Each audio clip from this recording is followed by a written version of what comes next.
Hello dear student, once again welcome to everyone on our channel Sudhakar Sir Classes. This is Vipin here. Okay, ठीक. And in this particular video I am going to cover the second part of class 9 history chapter first French Revolution. ठीक है ना, already first part हमने cover कर लिया है और upload भी हो गया है इसी चैनल पे। अगर आप लोग ने अभी तक वो वीडियो नहीं देखा है तो जाइए, डिस्क्रिप्शन में उस पर्टिकुलर वीडियो का लिंक दिया गया है, जहाँ से जाके उसे देखिए। ठीक है, काफ़ी कुछ मैंने उसमें काफ़ी हद तक चीज़ें इस चैप्टर के बारे में बताई है और उसके आगे की जो भी चीज़ें हम लोग यहाँ पे कवर करेंगे। ठीक है ना, फर्स्ट वीडियो जो था, जो हमने कवर किया था, उसमें मैंने आपको बताया था फ्रेंच रिवॉल्यूशन के बारे में। ठीक, कि 14 जुलाई 1789 को फ्रांस की जो कैपिटल सिटी पेरिस थी, वहां पे एक इवेंट होता है कि सारे के सारे जो कॉमन पीपल्स थे, थाउजेंड्स की नंबर ऑफ थाउजेंड्स में वो लोग वहां पे गैदर्ड हुए थे और उन लोगों ने फोर्ट बस्टाइल को डिस्ट्रॉय किया। काफी कुछ वहां पे हुआ। तो जो भी चीजें वहां पे जो हुई है उसके पीछे क्या रीजन था, उसको कवर करने के लिए हम आगे चले तो हमने ये देखा कि लेट 18 सेंचुरी में फ्रांस की सोसाइटी 3 स्ट्रक्चर्स में डिवाइड थी, फर्स्ट स्टेट, सेकंड स्टेट और थर्ड स्टेट। और टैक्सेस कौन पे करता था? केवल थर्ड स्टेट पीपल। तो काफी कुछ हमने ये सब फर्स्ट चैप्टर में, फर्स्ट पार्ट में सॉरी देख लिया। अब उसके आगे की जो भी चीजें हम लोग पार्ट सेकंड में देखेंगे। ठीक है ना, तो चलिए देखते हैं।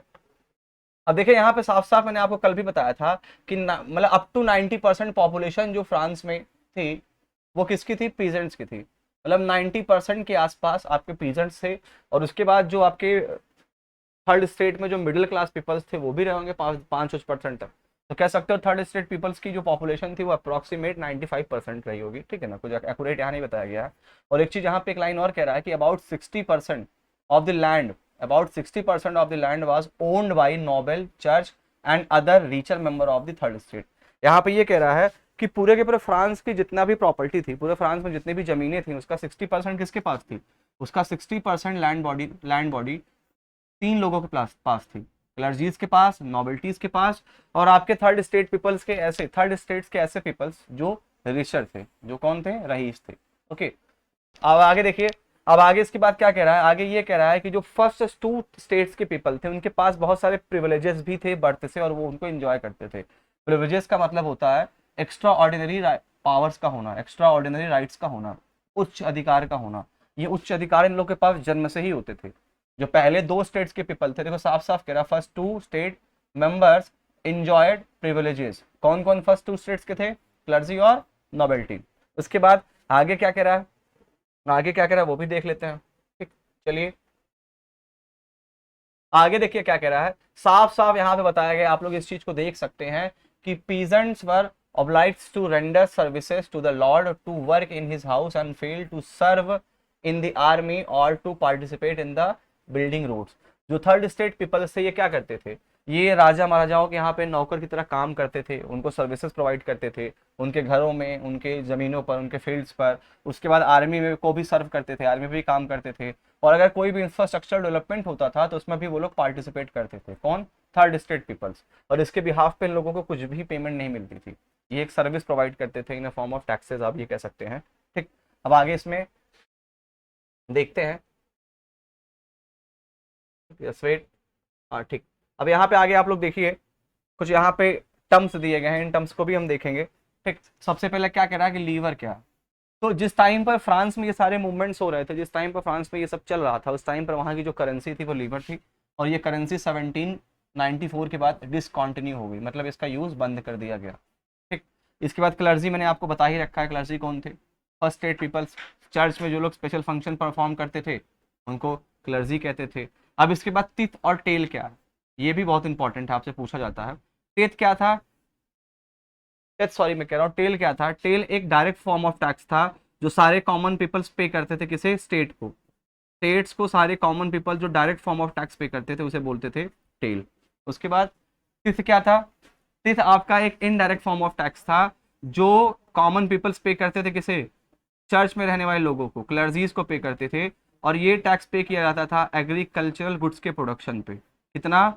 उसका 1/10 share, 1/10 share of agricultural production. Common peoples जो भी एग्रीकल्चर गुड्स वगैरह प्रोड्यूस करते थे उसका 1/10 शेयर वो किसको पे करते थे? आपके क्लर्जीज को पे करते थे। और ये कैसा टैक्स था? ये आपका तिथ था। और जो डायरेक्ट स्टेट को दिया जाता था ये टेल था। ठीक, तो आई होप आप लोगों को अब डिफरेंस समझ में आ गया हो कि तिथ क्या था और टेल क्या था। Okay, is it clear to everyone? अब आगे देखते हैं।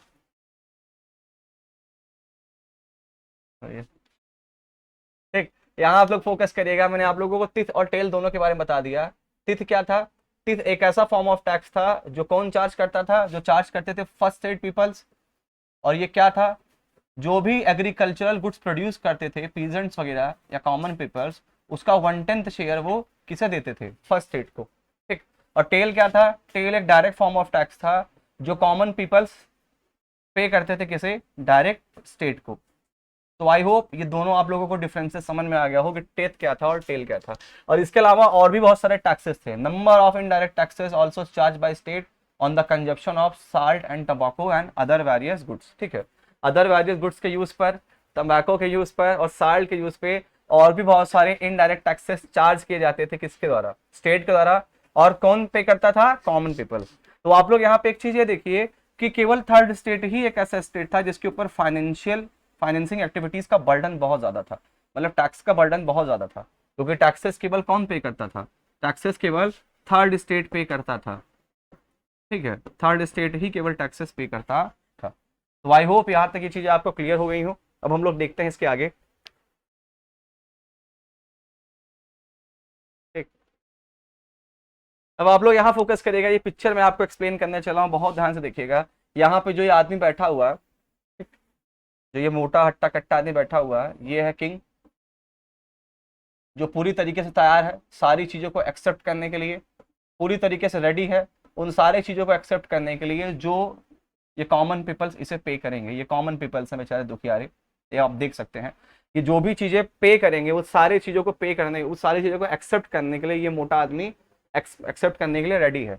तो आप कह सकते हो कि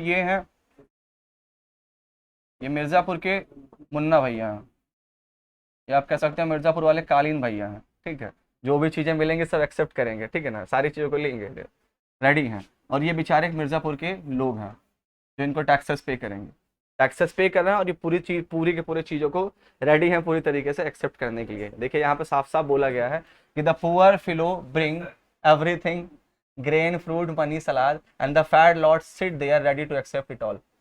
ही does not even care to grace with him look. मतलब आप कह सकते हो कि ये जो भी चीज़ें इन्हें पे करेंगे वो सारी चीज़ों को एक्सेप्ट करने के लिए पूरी तरीके से रेडी है। इस आदमी का भौकाल है, क्योंकि ये भाई मिर्ज़ापुर के मुन्ना भैया हैं और ये सब मिर्ज़ापुर के लोकल पीपल्स हैं। ठीक है ना। और इसके बाद मुन्ना भैया को इन लोगों के ऊपर किसी प्रकार की कोई दया भी नहीं आ रही है। ठीक। तो ये यहाँ पे काफ़ी चीज़ें बता दी गई हैं। अब यहाँ पे एक एक्टिविटी आपको दी गई है, इस एक्टिविटी को आप लोग देखिएगा। Explain why the artist has portrait the noble man as a spider and the peasant as a fly. ठीक है, यहाँ पे देखिए बहुत अच्छा कहा गया कि नोबल मैन को, उस राजा को क्यों स्पाइडर कहा गया है और क्यों इन पीजेंट्स को क्या बोला गया? फ्लाई। ठीक। तो जाहिर सी बात है, मकड़ी के जाल में जो होते नहीं है फ्लाई वगैरह, मक्खियाँ वगैरह जो होती है मकड़ी के जाल में फंस जाती हैं। तो कुछ ऐसा यहाँ पे टर्म दिया गया है। आप लोग इसके बारे में अपने अपने मतलब जो भी आपके ओपिनियंस आप उसको लिख सकते हैं इस पर्टिकुलर फिगर या जो भी मैंने एक्सप्लेन किया उसके बेसिस पे। ओके, अब आगे देखिए। देखिए यहाँ पे लिखा भी हुआ है, देख लीजिएगा। The noble man is a spider and the peasant is a fly. ठीक। उसके बाद the more the devil has the more he want. ठीक है, the more the devil has the more he want. जितना आप देते रहेंगे राजा को उतना ही उसको कम पड़ा रहेगा, उतना ही वो एक्सेप्ट करता रहेगा। तो काफी कुछ यहाँ पे बताया गया है। अब हम लोग आगे देखते हैं अपने चीजों को। अब देखिए ये बहुत इंपॉर्टेंट लाइन है, बहुत इंपॉर्टेंट टॉपिक है, इस पर फोकस करिएगा। इसको फोकस करने से पहले मैं आपको एक चीज बता दें, सबसिस्टेंस क्राइसिस किसे कहते हैं? सबसिस्टेंस क्राइसिस क्या कहते हैं? An extreme situation where the basic means of livelihood are endangered. ठीक है, आप ये कह सकते हैं कि जब आपका लिवलीवुड खतरे में पड़ जाए, आपको जिंदगी जीने के लिए या अपना जीवन व्यापन करने के लिए जब आपको स्ट्रगल करना पड़े, तो ये कंडीशन कहलाती है सबसिस्टेंस क्राइसिस की। डेली नीड्स को, ठीक है, जब आप अपनी डेली नीड्स को फुलफिल करने के लिए स्ट्रगल करना पड़े, आपको अपने डेली नीड्स को फुलफिल करने के लिए जब हमें स्ट्रगल करना पड़ता है, तो ऐसी सिचुएशंस को हम क्या बोलते हैं? Subsistence crisis.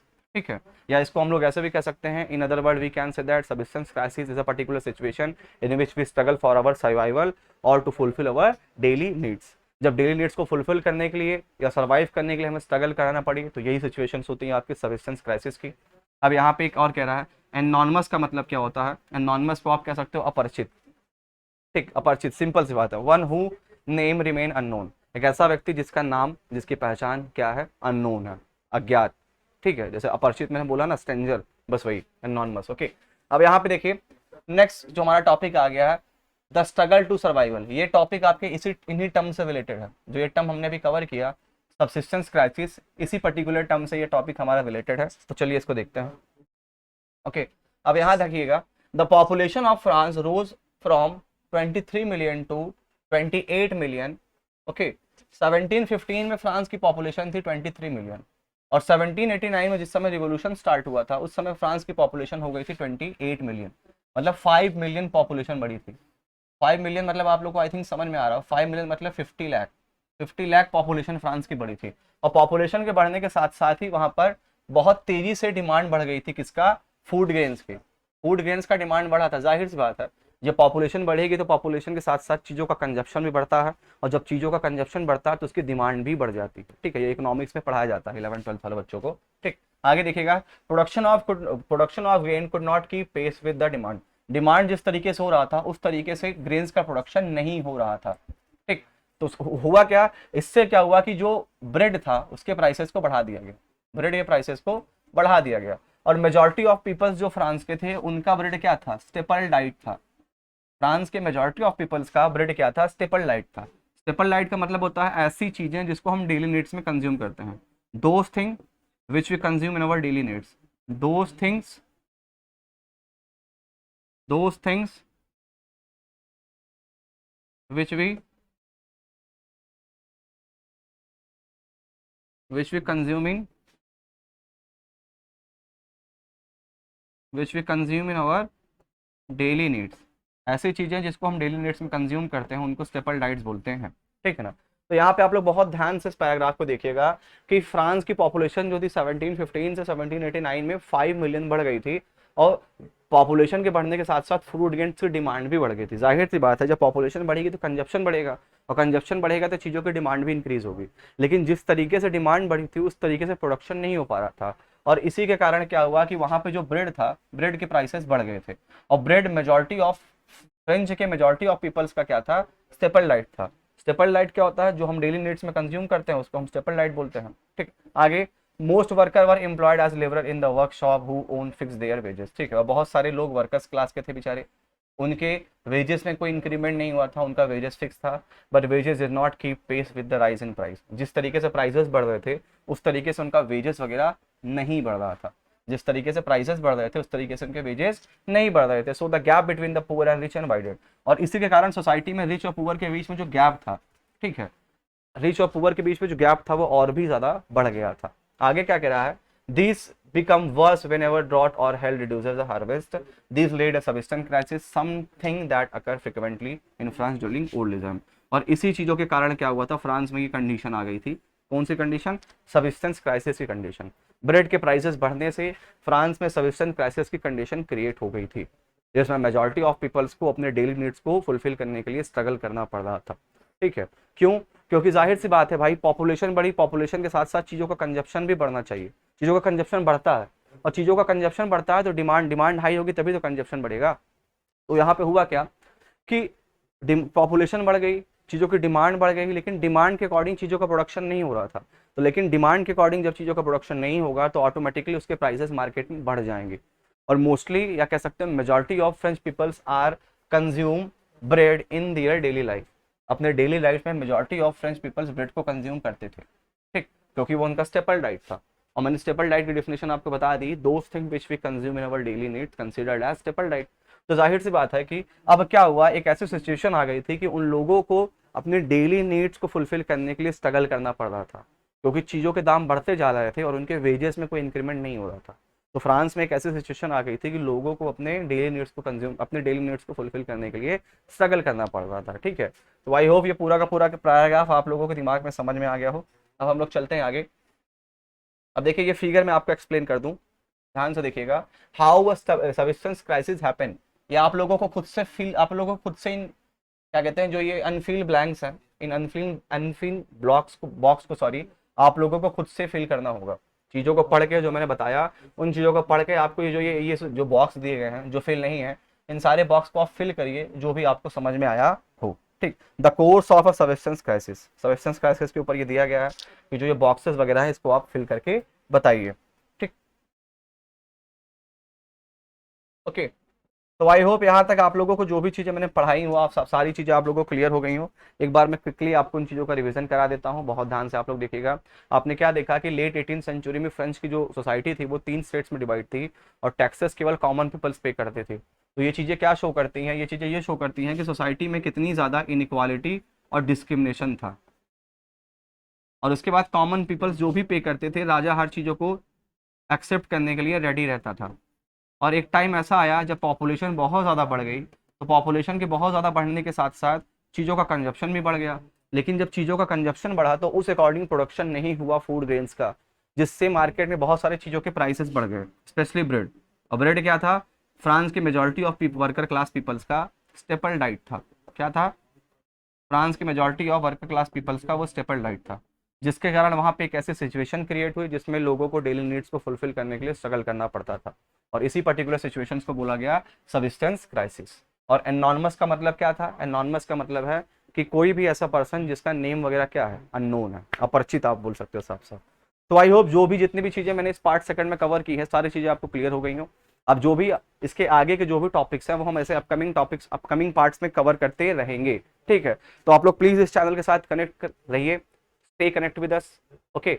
और चैनल को सब्सक्राइब करिए and don't forget to press the bell icon for latest notifications of video. मिलते हैं नेक्स्ट वीडियो में, तब तक के लिए बी सेफ, टेक केयर।